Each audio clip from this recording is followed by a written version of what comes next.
समझ रहे ना, यही तो प्यार है। जहाँ ये लोग बैठे हैं, खड़े हैं, वह सूखा हुआ नहीं है, गीला है, लेकिन गीले में खड़े होकर बैठकर आपको देखने के लिए आए, इनको देखने के लिए आए हैं ना, हमें थोड़े देखने के लिए आए हैं। एक बार इनको देखिए, एक बार हमको देखिए। इनको देखिएगा तो ऐसा लगेगा कि भगवान इनको फुर्सत से बनाए हैं, और हमको देखिएगा तो ऐसा लगेगा कि गूगल से डाउनलोड किए, है ना। ऐसा लग रहा है कि ये बगल में आईफोन और मैं सिम कार्ड। तो चलिए सुनते हैं अनुपमा जी। हेलो हेलो हेलो हेलो, सबसे पहले तो हेलो हेलो, यही वाला ना, बाकी देख लीजिएगा, डीले उले बढ़ा दीजिएगा अपने हिसाब से।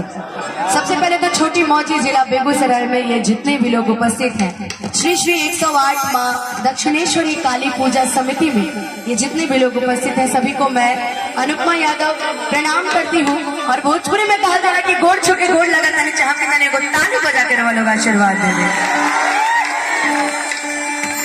अच्छा, हमरा आज भी याद बा कि आज से 1 साल पहले यह बेगूसराय की धरती पर हम पहला बेर कार्यक्रम करे आए रहे शिवेश मिश्रा जी के घरे। और रउआ चलिए गाना के बाद में बताए, लेकिन सबसे पहले जौन रउआ लोग हिट कैनी गाना वो रहे आदरणीय बड़ भैया बड़ गार्जियन पवन सिंह जी के साथ एगो हम गाना गैले रहे, लेला पुदीना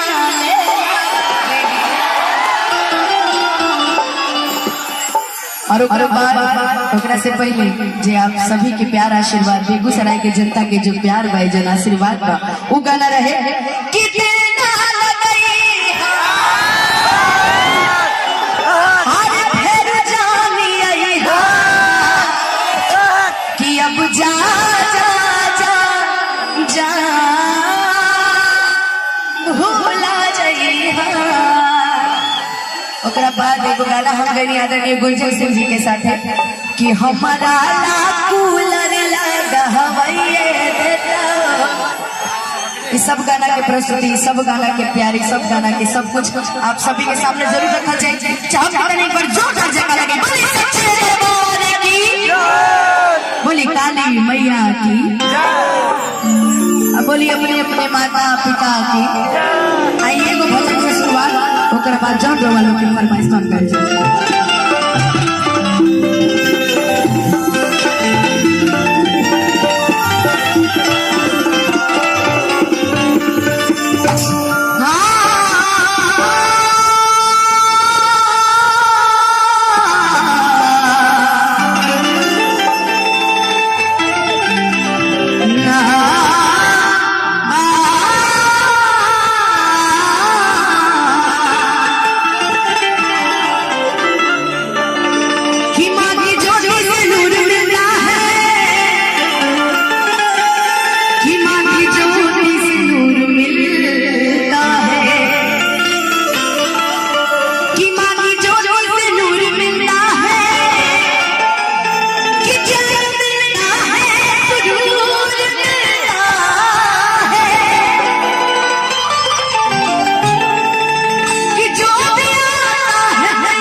सच्चे दरबार की।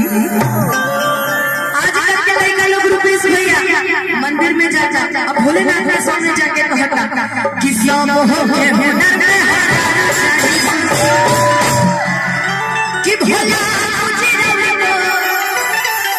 चाहिए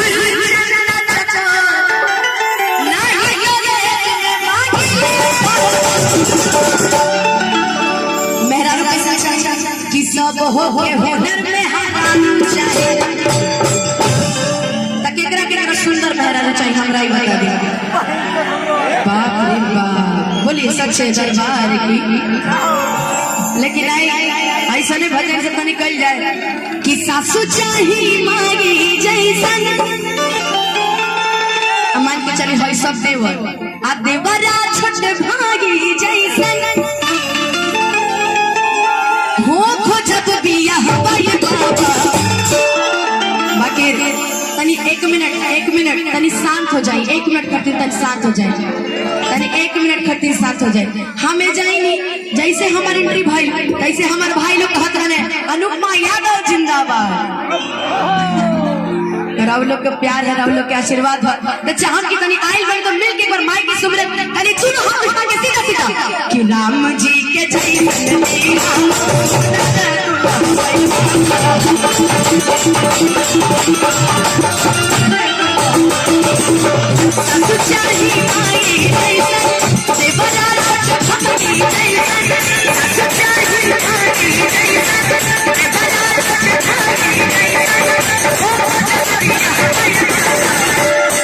केकरा नियन हमरा दुल्हा चाहिए, कितनो राम जी मांगला बाकी मिलते शिव जी जाने, कितनो राम जी मांग लीजिए मिलते शिव जी है। तो कितने लोग इस दुनिया में प्यार किए, सच बताइएगा प्यार कितने लोग किए हैं? प्यार करने वालों की संख्या तो भाई बहुत ज्यादा है, ये भी लोग प्यार किए हैं। तेरा चारों तरफ से दोनों हाथ सीधा सीधा कि राम जी के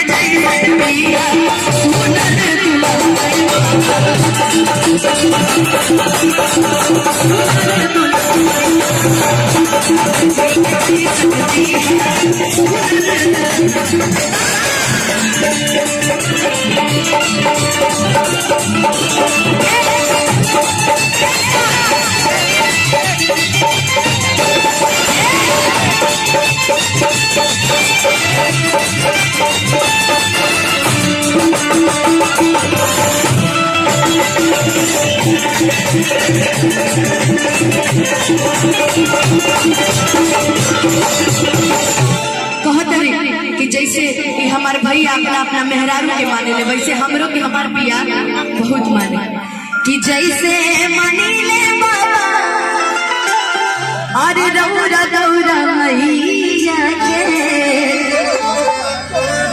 ओ सही दुलार प्यार हम माई सैया से।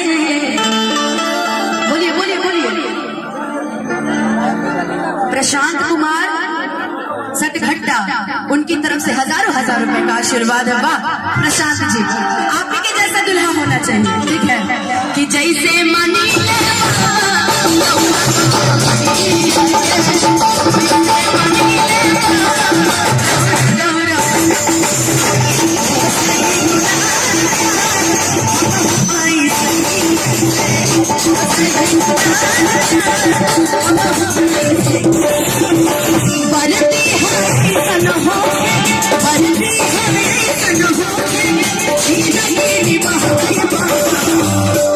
अभी बताइए केकरा केकरा डांस करे आवेला आवेला, बाकी अगर डांस करा देते भैया डंडा उठा के हमरे के बारे में कि हम भीड़ कंट्रोल करत नहीं अरे वो डांस करावत नहीं। बाकी डांस ऐसे ना करे के बाकी मिल के खाली हाथ उठा के दोनों जितना हमार भाई हमरा प्यार करे, जितना हमार दोस्त बड़े तनी तू तो हाथ उठा के एंजॉय करके गावे के बाद कि राम जी के जय सच्ची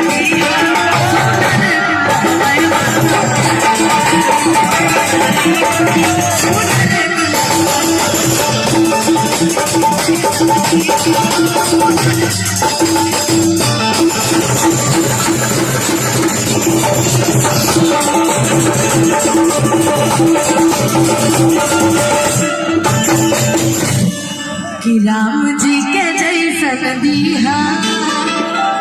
प्रशांत जी नहीं राजमणि जी की तरफ से कि देखिए 200 रुपए का आशीर्वाद है, तो हमें दीजिए जल्दी से, इतना हम नहीं सुन पाएंगे, ठीक है बोलिए बोलिए जल्दी।